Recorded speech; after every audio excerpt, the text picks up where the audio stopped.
लेकिन 5 साल 10 साल के उपरांत अगर कोई गलती करता है तब तो उसको निश्चित भोगना पड़ेगा। इसलिए बच्चे अगर जुल्हा पकड़ के अपने आप में तो उसके पर को नोचते हों तो तुरंत बच्चों को डांटना चाहिए, नहीं आज नहीं तो कल भोगना पड़ेगा। तो 10 साल तक माफ़ी दी है मंडप ऋषि के द्वारा। 10 साल तक बच्चों को माफ़ी दी। 10 साल के उपरांत अगर 10 साल तक बच्चे पाप करते हैं उसके माता पिता को भोगना पड़ेगा, और 10 साल के उपरांत अगर बच्चा कोई गलती करता है उसको स्वयं भोगना पड़ेगा, कोई नहीं बचा सकता। मंडप ऋषि ने छोटी सी अवस्था में, मात्र 5 साल की महज अवस्था में अपने आप को उन्होंने एक बार टिड्डे पक्षी में 3 बार शूल चुभाया था। और एक दिन मंडप ऋषि समाधिस्थ बैठे थे, उसी समय चोरों ने राजा के घर में से ले आकर के धन संपत्ति मंडप ऋषि की कुटिया में ले आकर के छिपा दिया। सैनिकों को देख करके डर गए सिपाहियों को और ले आकर के कुटिया में रख दिया। सिपाही आए, खोजते खोजते देखा तो अरे ये तो महात्मा की कुटिया में अपने आप में सारे स्वर्ण आभूषण दिख रहे। और महात्मा तो बेचारे महात्मा, वो तो समाधिस्थ बैठे थे, महात्मा ही पकड़ के लेके चले गए और ले जाकर के अपने आप में महात्मा जी को सूली पर चढ़ाना पड़ा। 3 बार सूली पर चढ़ाई गई, 3 बार सूली टूट गई, ठीक ना। अब तो भयभीत हो गया राजा, कहा खरे बड़ी विचित्र महात्मा, सूली पर चढ़ने के उपरांत भी 3 बार सूली टूट गई। महात्मा राजा के ऊपर गुस्सा नहीं किए। महात्मा ने सोचा कि जो इसका नियम बनाने वाला है धर्मराज, उसको अपने आप पे देखा जाए। तो धर्मराज के ऊपर अपने आप में धर्मराज के ऊपर सोचा कि इसको पकड़ा जाए, क्योंकि सारे विधान बैठे बैठे वहाँ से ये लिखता है। तो वहीं से डायरेक्ट अपने आप ही यमराज के पास चले गए। और यमराज के पास जब गए तब जाकर के कहा, हे यमराज ये बताओ आज हमें 3 बार सूली पर क्यों चढ़ा है, बताओ। हमने तो बचपन से आज तक कोई गलती की नहीं, जब से होश संभाला आज तक हमने कोई गलती नहीं की, 3 बार सूली पर क्यों चढ़ाया गया। मंडप ऋषि ने चित्रगुप्त को कहा, देखिए गुप्त जी महाराज क्या स्थिति है। उन्होंने उठा करके बही खाता देखा तो 5 साल की महज अवस्था में 3 बार सूल चुभाया था टिड्डी के अंदर, तब जाकर के 3 बार सूली पर चढ़ाया गया। मंडप ऋषि गुस्सा कर गए, कहा कि अरे मूर्ख, यहाँ बैठे बैठे धर्म का विधान बनाते रहते हो, धरती पर जाओगे तब पता चलेगा। एक एक पग अपने आप पे रखोगे तो कितनी चिटियाँ दब के मर जाएंगी, और यहाँ बैठे बैठे विधान बना रहे जहाँ मैं तुम्हें शाप देता हूँ। मंडप ऋषि ने धर्मराज को शाप देना चाहा, तुरंत धर्मराज शरण में आ गए और आकर के कहा, महाराज आप शाप दे लेकिन 3 चीज मत बनाना, हमें राजा मत बनाना, और हमें सपच कुल खानदान में जन्म मत देना, और दासी पुत्र मत बनाना। कहा कि 100 वर्षों तक तुम्हें धरती पर जाना पड़ेगा और तुम्हें राजा भी बनना पड़ेगा, सपच कुल खानदान में भी तुम्हारा प्रकट होगा और दासी पुत्र के रूप में भी जाओगे। तो वही मंडप ऋषि के शाप के द्वारा स्वयं धर्मराज धरती पर युधिष्ठिर के रूप में अपने आप पे प्रकट होकर के आए 100 वर्षों के लिए। दासी पुत्र विदुर जी महाराज के रूप में अपने आप पे धरती पर आए, और स्वयं सपच वाल्मीकि, देखो वाल्मीकि अलग हैं।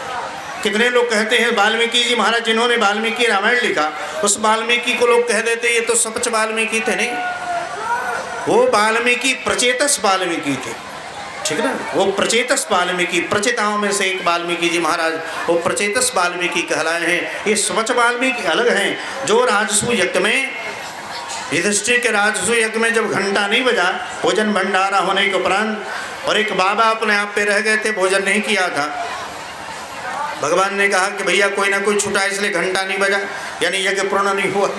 तब पता लगा तो महात्मा अपने आप पे दूर बैठे थे, मंडप से दूर जाके बैठे थे, वही सपच वाल्मीकि थे। युधिष्ठिर जी महाराज सोने की अपने आप पे पालकी लेकर के, महाराज चलिए भोजन कर लीजिए। बोला कि नहीं, जो जीवन में करोड़ों यज्ञ किया होगा उसी के हाथ से मैं भोजन करूंगा। बताओ महात्मा ने क्या कहा, जो जीवन में करोड़ों यज्ञ किया होगा उसी के हाथ से मैं प्रसाद पाऊंगा। तो युधिष्ठिर कहाँ करोड़ों यज्ञ किए थे भैया। तब जाकर के सती नारी द्रौपदी को पता चला है। द्रौपदी ने कहा महाराज आप चिंता मत करें, और द्रौपदी अपने नंगे नंगे पैर उस महात्मा के पास गई और महात्मा से जाकर के निवेदन किया, हे संत महापुरुष, हे महाराज आप चल करके हमारे यहाँ प्रसाद पावें। कहा कह रही, जो करोड़ों यज्ञ किया होगा उसी के हाथ से मैं प्रसाद पाऊंगा।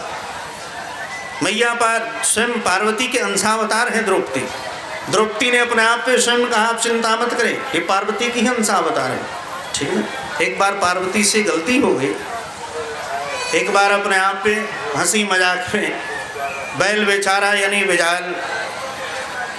बेचारा अपने आप में जो बैल था ना, गौ माता के पीछे पीछे अपने आप में भाग रहा था, वो देख करके अपने आप में हंसी और हंसने के उपरांत अपने आप में उसने शाप दे दिया, चाहे तुम्हारे 5 अपने आप में पति होंगे। यानी एक गौ माता के पीछे 5 अपने आप में विचार भाग रहे थे, तब जाकर हंस दी और हंसने के उपरांत पार्वती को शाप लगा तो अंशावतार में अपने आप में द्रौपदी बन करके आई हैं, ऐसा पुराणों में वर्णन आता है। तो इस प्रकार वही द्रौपदी स्वयं, इसने कहा कि महाराज आप सब संत महापुरुष ही कहते हैं कि संत मिलन को जाइए तज ममता अभिमान, जो जो पग आगे बढ़े कोटिन यज्ञ समान। तो मैं तो नंगे नंगे पैर आपके चरणों तक आई हूँ, तो हमारे तो कितने करोड़ यज्ञ हो गए, इसलिए आप तो अब चले हमारे पास। ये है महापुरुषों की महिमा। आप नंगे पैर संतों के दर्शन के लिए चले जाओ, करोड़ यज्ञ करने का फल प्राप्त हो जाता है। लेकिन हम और आप नहीं, हम और आप तो फॉर्च्यूनर से चलेंगे और एक दरवाजे पर उतरेंगे ब्रांडेड कंपनी का जूता चप्पल पहन के। नहीं, संतों के पास जाओ तो चप्पल जूता थोड़ी दूर ही उतार करके आ जाओ।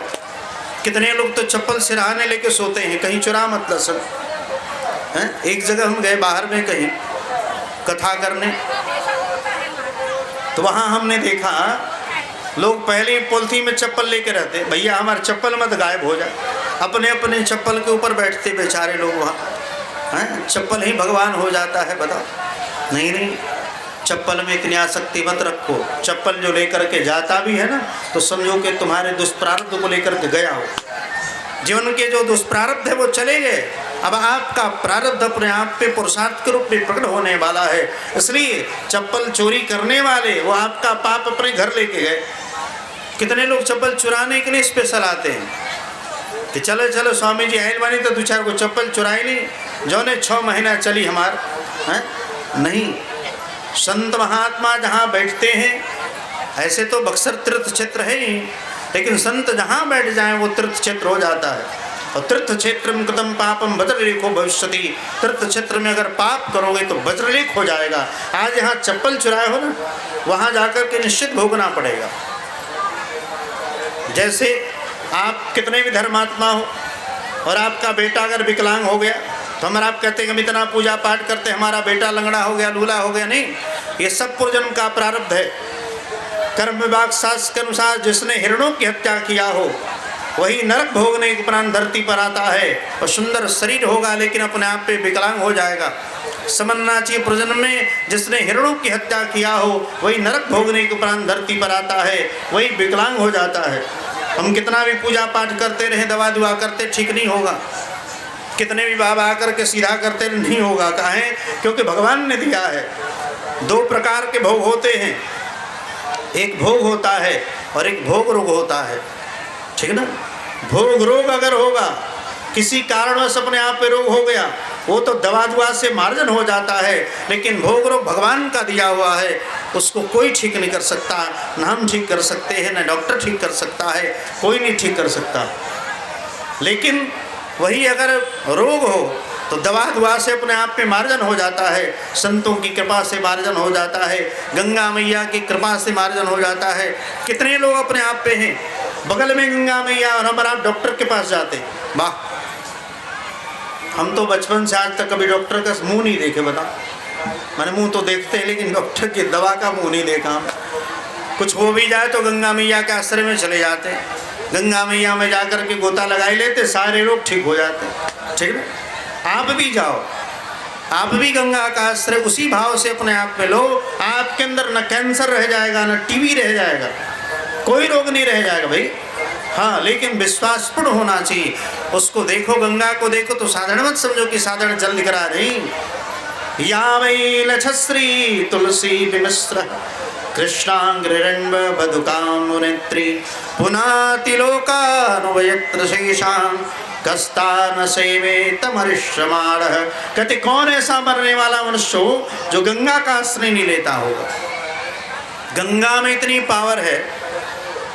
कोरोना काल में हमने देखा है जितने केसेज हमारे पास आए, स्वामी जी हमें कोरोना भया कि हम चिंता मत कर भैया, तुम्हारे पास गंगा मैया है, गंगा जल पियो ठीक हो जाए। कितने कोरोना तो गंगा जल पी करके ठीक हो गए।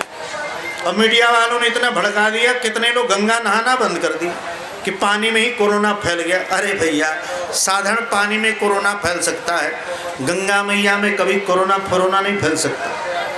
अगर डर भी हो तो थोड़ा गंगा जल को गर्म करके अपने आप पे दबा के रूप में 3 बार लो, सारे कोरोना फोरोना सब ठीक हो जाए।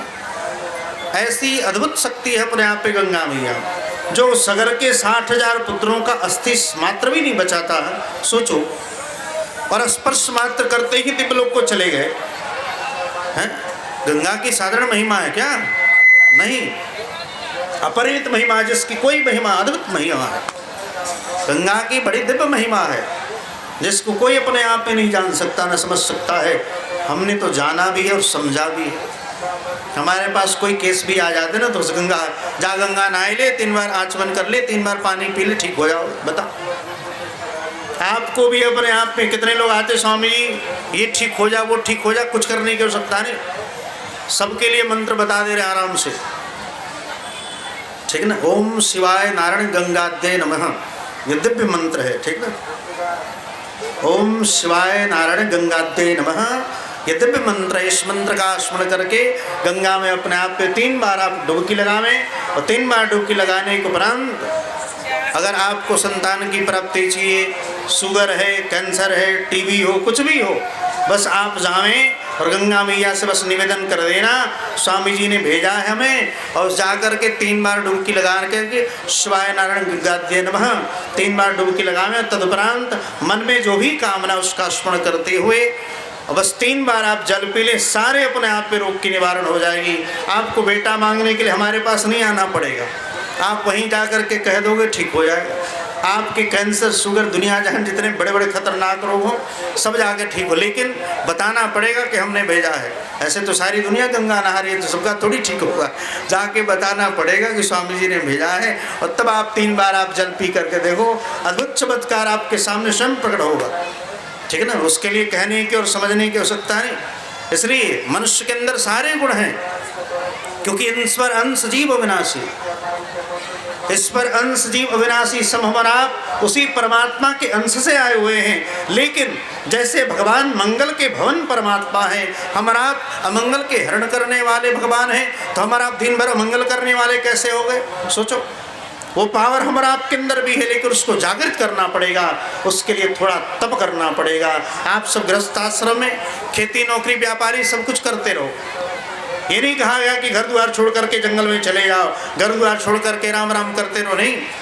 आप गृहस्थाश्रम में रहते हुए, खेती, नौकरी, व्यापार करते हुए, और भगवान का स्मरण, संतों का दर्शन करते हुए, गंगा का अपने आप में दर्शन करते रहे, सारे पाप इसी धरती पर स्वयं समाप्त हो जाएंगे, कहीं आपको जाने की आवश्यकता नहीं पड़ेगी। कितने लोग ईड डांगर पूछते रहते, नहीं, एक के ऊपर विश्वास करो। पुष्पदंताचार्य जी महाराज ने क्या कहा है? शंकर भगवान के सामने पुष्पदंताचार्य जी महाराज कहते हैं, त्रैसांख्यं योग पशुपतिं तं वैष्णवमितिं प्रभिन्ने प्रस्थाने परमिति मदः पत्तमिति च रुचीनां वैचित्रां ऋजुकुटिल नाना पथजुषाम्। अंत में कहते हैं, नृणामो एको गम्यः, एक ही गम्य है, कौन? रामकृष्णारायण। इसलिए एक भगवान के शरण में चले जाओ, एक का आश्रय लो। इसलिए गंगा को साधारण जल मत समझो, गंगा को साधारण नदी मत समझो, हमारे गंगा को माँ समझा जाता है, ये हमारी माँ है, और हमारी माँ नहीं, सबकी माँ है। बोलो गंगा मैया की। बुझाता भूखाइल बड़ा से ना, भूख लागल बता तो नहीं कि भाई हैं, हम अकेले होकर इतना बड़ जय बोले थे, तनी बोले जाके बक्सर तक आवाज चल जाए। बोलो गंगा मैया की, बोलो अहिल्या मैया की, श्री गौतम ऋषि जी महाराज की, बोलो गौतम ऋषि जी महाराज की, श्री बक्सर धाम की जयकारी ऐसा हो के कि चाहे कम से कम बक्सर तक आवाज पहुंच जाए। तो हमरी को बुझा था कि खैल ही नहीं किया, भोजन ही ना मिलत। अरे पंचकोशी यात्रा में तो महापुरुष मेरे हृदय में वास करते हैं, और मैं संतों के हृदय में वास करता हूँ। सोचो, ये संत महापुरुषों के हृदय में भगवान निरंतर वास करते हैं, इसलिए हम लोग कहीं भी चलते रहते हैं, कोई बात नहीं। गाछन में पैसा नहीं और मांगत में सकुच आए, ताके पीछे हरि फिरे कहीं भूखा ना रह जाए। तो हमारे पीछे तो भगवान घूमते रहते। बताओ, इतने सालों से पंचकोश यात्रा लेके हम चल रहे हैं, हमने कभी आपसे 1 रुपया मांगा? पता कभी मांगा 1 रुपया? कुछ नहीं मांगा।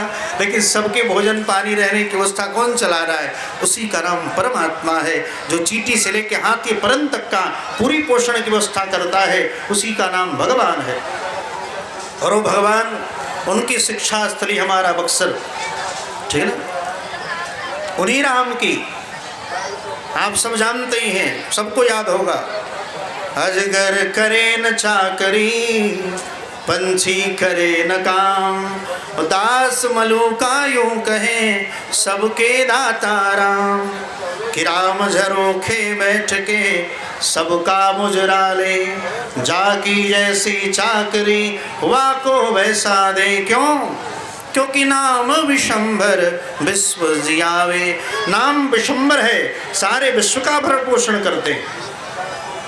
चींटियों को हम दे रहे हैं क्या? कुछ नहीं। 84 लाख योनियां हैं, सोचो। हमारा मान लो घर में गाय रखे, भैंस रखे, बकरा बकरी कुत्ता रखे, उसकी तो भोजन की व्यवस्था कर देते, बता। लेकिन सारे ब्रह्मांड में अपने आप पे इतने जीव जंतु है, 84 लाख योनि, उनकी कौन भरण पोषण कर रहा है? उसी का नाम राम है, उसी का नाम भगवान है, जिनकी कृपा सबके ऊपर बरसती रहती है। तो ऐसे हमारे भगवान श्री राम इसी धरती बक्सर में अपने आप में सबसे पहले पधारे। और वहाँ लाने वाला कौन? श्रीमद्भागवत महापुराण में विश्वामित्राध्वराजेन मारीच्याद्या निशाचराः पश्यतो लक्ष्मणस्यैव हता नतपुंगवाः। सबसे पहले विश्वामित्र जी महाराज वही अपने आप में गए हैं और दशरथ जी महाराज से जाकर के अयोध्या में दशरथ जी महाराज से अपने आप पे राम लक्ष्मण को मांग करके लेके आए। और मांग करके लेकर के आने के उपरांत तब जाकर के हाँ सबसे पहले ताड़का का वध किया, ठीक है ना। ताड़का चाची का अपने आप में वध कर दिया। एक ही बाण प्राण हर लीनी। भगवान ने एक बाण में अपने आप में ताड़का चाची का जय सिया राम। ये है भगवान सर्व सामर्थ्यवान। तदुपरांत अपने आप में ताड़का मारिच बाहू, मारिच को एक बाण मारा तो 7 योजन पार जाकर के गिरा, ठीक है ना। भगवान भगवान है साक्षात। हम और आप भगवान के भगत हैं, सेवक हैं। भगवान नहीं बन सकते, बनने की इच्छा भी मत करना। भगवान बनना चाहोगे तो पतन हो जाएगा, मर जाओगे, गिर जाओगे आप, ठीक है ना। जो जो भगवान बने उनका पतन हुआ कि नहीं। भगवान के भगत बन के रहो। हनुमान जी महाराज कभी अपने आप को भगवान बोले, जबकि सर्व सामर्थ्यवान हनुमान जी महाराज। हनुमान जी स्वयं सामर्थ्यवान है, लेकिन जब हनुमान जी महाराज से परिचय अगर पूछा जाए तो हनुमान जी परिचय क्या बताते हैं? दासोहम कौशलश्च रामश्चाक्लश्च कर्मणः हनुमान शत्रुसैन्यानां निहंतां मारुतात्मजः। मेरा नाम हनुमान है, मैं श्री राम का अपने आप में एक दास हूँ। इसलिए भगवान बनने की इच्छा नहीं, भगवान के सेवक बन के रहो तो बहुत मिलेगा। भगवान बनोगे तो मरना पड़ेगा, है? एक बार सुदामा कृष्ण के मित्र अपने आप पे भगवान बनना चाहते थे। कहा कि चलो आज यमुना नहाने चले और जब मैं पीताम्बर उतार के रख दूंगा, मुकुट उतार के रख लूँगा, बांसुरी उतार के रख दूंगा, तुम पहन लेना, ठीक है ना। सुदामा बेचारे अपने आप पे सब कुछ पहन लिए। उसी समय कंस का भेजा हुआ दूत आ गया। ले ठाकुर जी नहा करके उस पार चले गए, इधर कंस का भेजा हुआ दूत आया। दूत को तो समझाया गया था, पीला वस्त्र धारण करने वाला वही कन्हैया है, बांसुरी धारण करने वाला वही कन्हैया है, मोर का पंख धारण किया वही कन्हैया है। कन्हैया का सारा वस्त्र आभूषण सुदामा बेचारे पहन लिए। भगवान तैरते तैरते बल्ली पार चले गए उस पार, और इधर ये बेचारे भगवान बने। तब तक कंस का भेजा हुआ दूत आया, जोता 2-4 थापचा धराया। अब चिल्ला रहे कन्हैया बचा, कन्हैया बचा। कन्हैया के और भगवान बनो भाई। तब भगवान अपने आप में नदी पार करके आए और एक मुष्टि का प्रहार किया, उसका उद्धार हो गया। कहा कि भैया तू ही भगवान रहे, हमें भगवान से बनने से कोई फायदा नहीं। एक बार भगवान बन के देख लिया, कितनी लात जुदा खाने को मिल रहे बता। ये तो कहो कि मारा नहीं उसने। इसलिए भगवान ने भगत बन के रहे तो अच्छा है। ऐसे हमारे भगवान श्री राम विश्वामित्र जी महाराज द्वारा अपने आप में यहाँ लाए गए। तदुपरांत गौतम ऋषि जी महाराज, जिनको स्वयं भगवान ब्रह्मा ने अहिल्या को 1-2 वर्षों के लिए 1000 वर्षों तक अपने आप में सेवा में रही, और तदुपरांत अपने आप में पाणी ग्रहण हुआ। गौतम का नाम गौतम क्यों पड़ा? क्योंकि जन्म से अंधे थे। गौतम ऋषि जी महाराज जन्मांध थे, जन्म से ही अंधे थे। ये तो सुरभि गौ माता की कृपा हुई, जिनके द्वारा अपने आप में दृष्टि प्राप्त हुई, गौ माता की कृपा से, इसलिए नाम पड़ गया गौतम। यानी जीवन के अंधकार इनके दूर हो गए, तब जाकर के इनका नाम गौतम पड़ा है। और तब जाकर के गौतम ऋषि जी महाराज ने अद्भुत तप किया है। 1000 वर्षों तक माता अहिल्या अपने आप में सेवा में रही। तब ब्रह्मा ने आदेश किया, नहीं आपके साथ ही पाणी ग्रहण संस्कार होगा। तब भगवान के साथ यानी गौतम के साथ पाणी ग्रहण हुआ। लेकिन उस काल की सबसे सुंदर स्त्री थी, सबसे सुंदर, इसलिए इंद्र की बुद्धि खराब हुई। वरिंद अपने आप में कामासक्त होकर के उनको स्वीकार करना चाहता था, रमण करना चाहता था। इंद्र ने अपने आप में मित्रता कर ली, स्वयं अपने आप में आदेश कर दिया चंद्रमा को, और चंद्रमा भी अपने आप में इसमें सहयोगी बने। आप सब कथा जानते ही हैं। चंद्रमा अर्धरात्रि में ही मुर्गा बन करके कुकड़ू को बोल दिए। और पहले लोग मुर्गा बोलते तो समझते थे कि प्रातः काल हो गया भैया। गौतम ऋषि जी महाराज प्रातः काल, ये गंगा पहले यहाँ नहीं थी, जो आज यहाँ गंगा देख रहे ना, यहाँ से 20 किलोमीटर आगे गंगा थी पहले, ठीक ना। आज से 200-400 पहले बहुत दूर थी गंगा। तो इस प्रकार गंगा मैया अपने आप में स्नान करने के लिए थोड़ी दूर बेचारे चले गए महात्मा, क्योंकि महात्मा भी छोड़े हमारा आप जैसे थोड़ी थे 3 हाथ के, नहीं। पहले लोग 14-14 हाथ के होते थे। सोचो, अपने हाथों से 14 हाथ के, ताड़ के समान लोग पहले होते थे, बड़े बड़े, छोटे छोटे लोग नहीं होते। ये तो कलयुग का प्रभाव है। जैसे कलयुग बढ़ता जाएगा, कलयुग बढ़ता जाएगा, वैसे हमारा आपका अपने आप पे छोटा होता जाएगा, आयु कम होती जाएगी। जब महान कलयुग जब आएगा तो हमारा आप इतने छोटे हो जाएंगे, इतने छोटे, 1-1 इंच के। सोचो, हम लोग एकदम कीट पतंग की तरह इतने छोटे, अंगूठे के पोर के समान हमारा कलयुग में जब महाकलयुग आएगा ना, तो इतने छोटे हो जाएंगे। ये जौ आदि देख दर, गेहूँ जौ इतने मोटे मोटे पहले होते थे, अब कितने छोटे छोटे होगा बताए। वृक्ष लंबे लंबे होते थे, सब छोटे होते जा रहे कलयुग के प्रभाव से। महान कलयुग जब आएगा हम और आप इतने छोटे छोटे हो जाएंगे, अंगूठे के पोर के समान। चने का पौधा वृक्ष नजर आएगा, उस चने के पौधे के नीचे जाकर के हमारा आप छिपेंगे। सोचो, ऐसा कलयुग आएगा। अभी तो बहुत अच्छे हैं सब लोग, 3.5 हाथ के, अपने हाथ से 3.5 हाथ के हो रहे हैं, अभी तो बहुत ठीक है हमारा। अभी महाकलयुग जब आएगा तो इतने छोटे छोटे हो जाएंगे, ठीक है ना। अभी तो बहुत अच्छे हमारा। अब कलयुग जब आएगा तो कथा नहीं होगी, कहीं कथा नहीं होगी, राम राम कोई नहीं लेगा, ठीक है ना। ये सब अपने आप पे बंद हो जाएंगे जब महाकलयुग आएगा। यरहालेश प्रसदाम नहरे कथा शिव पाखंड्यो द्विजना बसलानि देवाः, सब लोग भूल जाएंगे जब महाकलयुग आएगा। तो कहीं भी राम कृष्ण नारायण ये सब कुछ नहीं रह जाएगा, सब लोग अपने आप में भूल जाएंगे। और तदुपरांत भगवान कल की रूप में आएंगे और सारी धरती पर अपने आप में मलेक्षों का शासन होगा। और तब भगवान कल की रूप में आकर के सारे मलेक्षों को काट डालेंगे और तदुपरांत धर्म की स्थापना होगी, सतयुग प्रारंभ होगा। यानी कि कलयुग के बाद विनाश हो जाएगा, नहीं, विनाश नहीं होगा। इसी कलयुग के उपरांत श्रीमद् भागवत महापुराण के अनुसार सतयुग प्रारंभ हो जाएगा।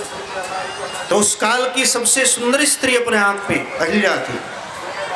गौतम ऋषि जी महाराज ने जिनको अपने आप में स्वीकार किया, ऋषि बेचारे अपने आप में स्नान करने जो ही गए, अर्धरात्रि माता गंगा प्रकट हो गई और गंगा मैया ने अपने आप में स्वयं कहा, हे महर्षि, अभी अर्धरात्रि, अभी प्रातः काल नहीं हुई, आपके साथ छल हो रहा है, आप अपनी कुटिया पधारें।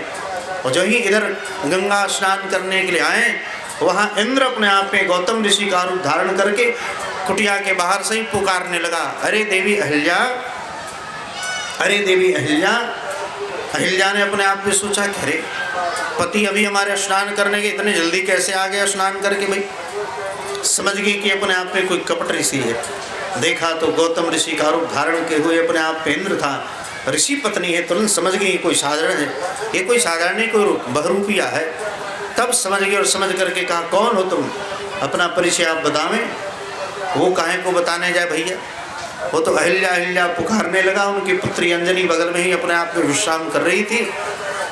अंदर कुटिया के अंदर भी प्रवेश नहीं हुआ था। सोचो, अहिल्या कुटिया के अंदर अपने आप में बनावटी गौतम ऋषि यानी इंद्र का प्रवेश अंदर नहीं हो, अभी तो कुटिया के बाहर ही थे, बाहर ही वार्तालाप हो रही। तब तक उसी समय गौतम पधार गए और गौतम ऋषि महाराज ने दोनों को वार्तालाप करते देखा।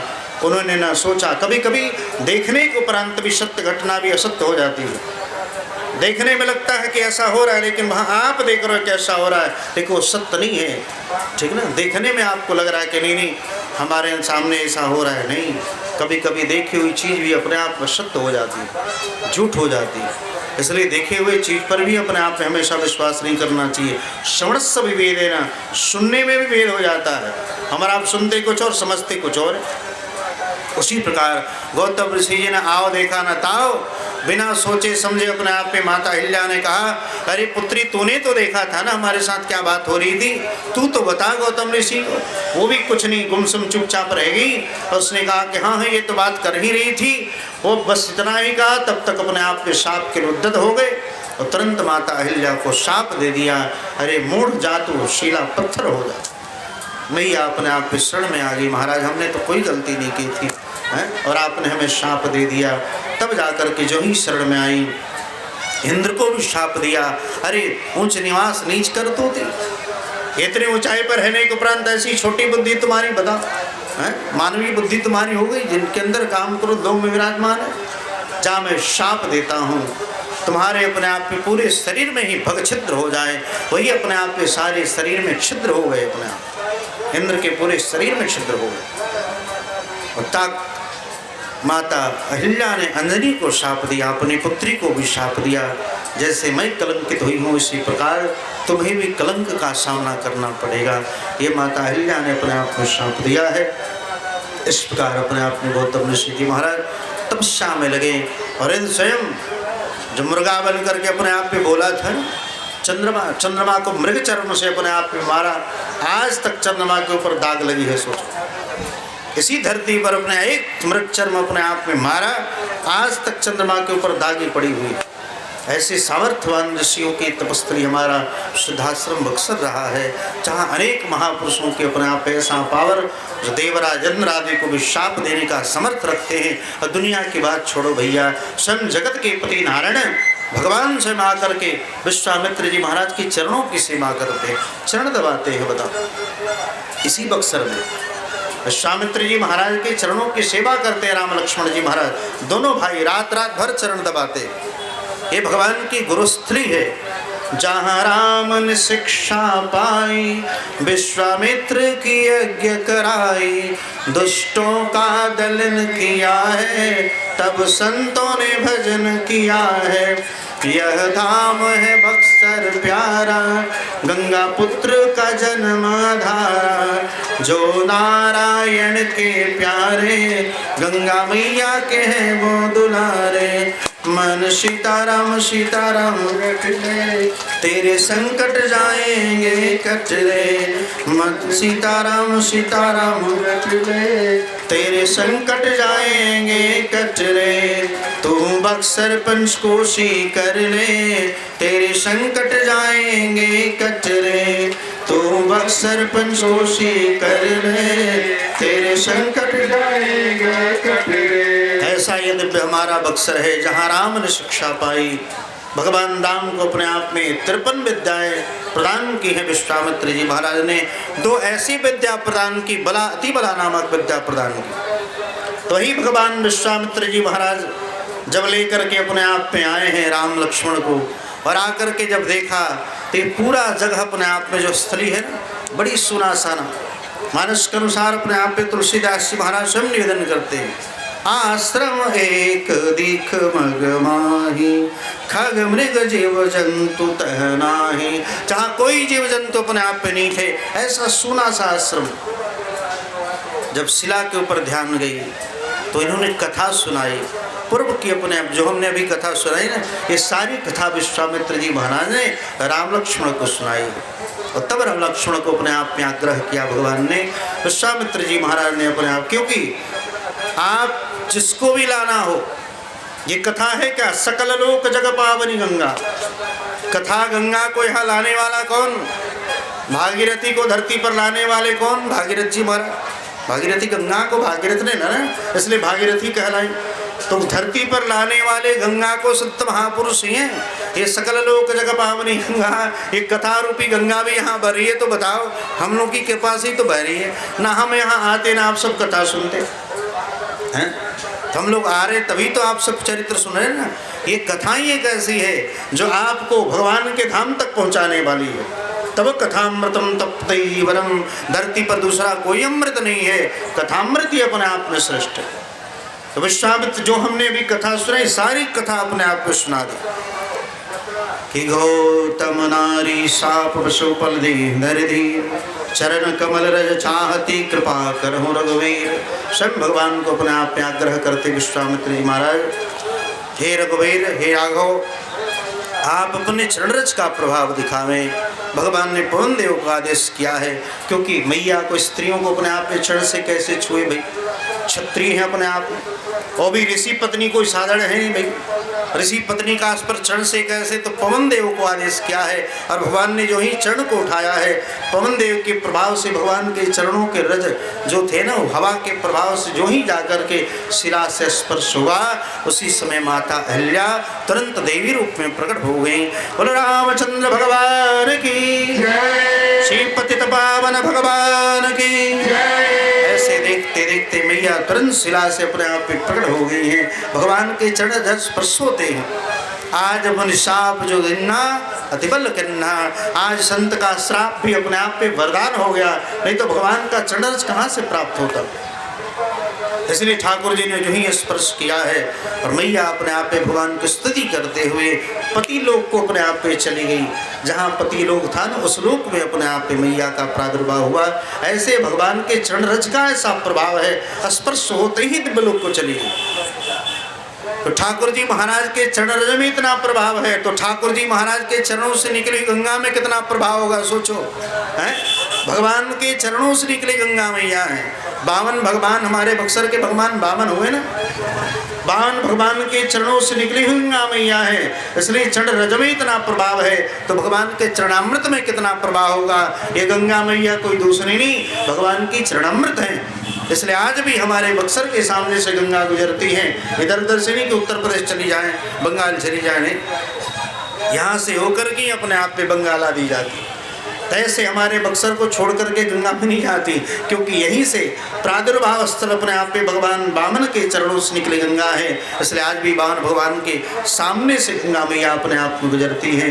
ऐसे विश्वामित्र महाराज, उनके आदेशानुसार भगवान ने अपने आप में माता अहिल्या का उद्धार किया। ऐसे अहिल्या उद्धार के स्त्री अहिरोली जहाँ विराजमान है, ये प्रथम पड़ाव है। जहाँ राम ने अहिल्या को तारा, अहिरोली गाँव है प्यारा। जहाँ राम ने अहिल्या को तारा, अहिरोली गाँव है प्यारा। तू दर्शन करके तर ले, तू दर्शन करके तर ले, तेरे संकट जाएंगे कचरे, तेरे संकट जाएंगे कचरे। प्रथम पड़ाव अहिरोली है गाँव, प्रथम पड़ाव अहिरोली है गाँव। तू अहिल्या का दर्शन कर ले, तू अहिल्या का दर्शन कर ले, तेरे संकट जाएंगे कचरे, तेरे संकट जाएंगे कचरे। मन सीताराम सीताराम रच ले, मन सीताराम सीताराम रच ले, तेरे संकट जाएंगे कचरे, तेरे संकट जाएंगे कचरे। तू बक्सर पंचकोशी कर ले, तू बक्सर पंचकोशी कर ले, तेरे संकट जाएंगे कचरे, तेरे संकट जाएंगे कचरे। इस प्रकार ऐसी महिमा हमारे बक्सर की है। तो अहिरोली में अपने आप में अहिल्या माता की दिव्य कथा हम और आप श्रवण किए। आगे फिर कल यहाँ से हम और आप नदाओं के लिए प्रस्थान करेंगे, जहाँ नारद ऋषि का आश्रम है, जहाँ स्वयं कयाधु अपने आप में कई महीनों तक कयाधु वहाँ रही। कयाधु समझते ना, प्रहलाद जी महाराज, हिरण्यकश्यपु के 4 पुत्र, जो 4 पुत्रों में सबसे छोटे पुत्र का नाम अपने आप में प्रहलाद हुआ। तो प्रहलाद जी महाराज जब गर्भ में थे तो नारद थे, क्योंकि उस समय दक्ष का साप नहीं लगा था। दक्ष का जब साप लगा तो कहीं टिकते ही नहीं, घूमते रहे बेचारे। लेकिन जब तक अपने आप पे साप नहीं लगा था तो ही प्रहलाद जी महाराज की अपने आप में ध्यान स्थली गर्भ में थे, उस समय अपने आप पे नारद जी महाराज ने दिव्य ज्ञान दिया, ओम नमो भगवते वासुदेवाय। इसलिए वहाँ नारदेश्वर स्थापना है। वहाँ जो शिवजी महाराज है नारद ऋषि के यहाँ, उनका नाम नारदेश्वर स्थान है, ठीक है। तो नारदेश्वर का दर्शन करें और तदुपरांत अपने आप में नारद कुंड में अगर जल हो तो स्नान करें, नहीं तो साफ जल में स्नान करके और नारद कुंड का जल थोड़ा छिड़क लें और नारदेश्वर का दर्शन करें और ओम नमो भगवते वासुदेवाय का वहाँ बैठ करके एक माला 12 माला या 12 बार जप जरूर करें। क्योंकि जो भी तिथियां हैं ना, जैसे अगन कृष्णाक्ष पंचमी तिथि से प्रारंभ होता है, तो तिथि के अनुसार वातावरण में अमृत तत्व पाए जाते हैं। जैसे कुंभ होता है, कुंभ की तिथियां हैं, उस कुंभ की तिथि के समय जल में अमृत तत्व पाए जाते हैं, तो लाखों लाख करोड़ों लोग अपने आप पे जल में स्नान करते हैं। उसी प्रकार इस वातावरण में स्थिति के अनुसार दिव्य अपने आप में वायुमंडल में कुछ ऐसे रेज होते हैं, किरण होते हैं, उस मंत्र के द्वारा आपके अंदर भक्ति का संचार हो जाता है, ठीक है। इसलिए जो ऋषि जहाँ रहे हैं उन ऋषियों के द्वारा जो प्रदत्त मंत्र है, उस मंत्र के जैसे विश्वामित्र जी महाराज गायत्री के अपने आप पे ऋषि हैं, इस प्रकार वहाँ जावें तो गायत्री मंत्र का, ऐसे तो गायत्री मंत्र मन में ही जपना चाहिए, बोल करके नहीं जपना चाहिए, ठीक है ना। तो वहाँ या फिर सीताराम सीताराम आप करो या फिर ओम नमो भगवते वासुदेवाय मंत्र, तो वहाँ जा कर के जो मंत्र प्रहलाद जी महाराज को नारद ने समर्पित किया था उस मंत्र का आप वहाँ स्मरण करें। और वहाँ जो फुटबॉल फील्ड होता है ना, फुटबॉल खेलने वाला, उसके बगल में वहाँ अपना बाड़ा ये लगता है पंचकोशी किया। तो फिर यहाँ से हमारा आप कल प्रातःकाल नदाओं के लिए प्रस्थान करेंगे। आज इसी के साथ वाणी विराम, आगे जैसी परमात्मा की इच्छा होगी एक बार हमारा भगवान का नाम लें। श्रीमन नारायण नारायण नारायण श्रीमन नारायण नारायण नारायण लक्ष्मी नारायण नारायण नारायण।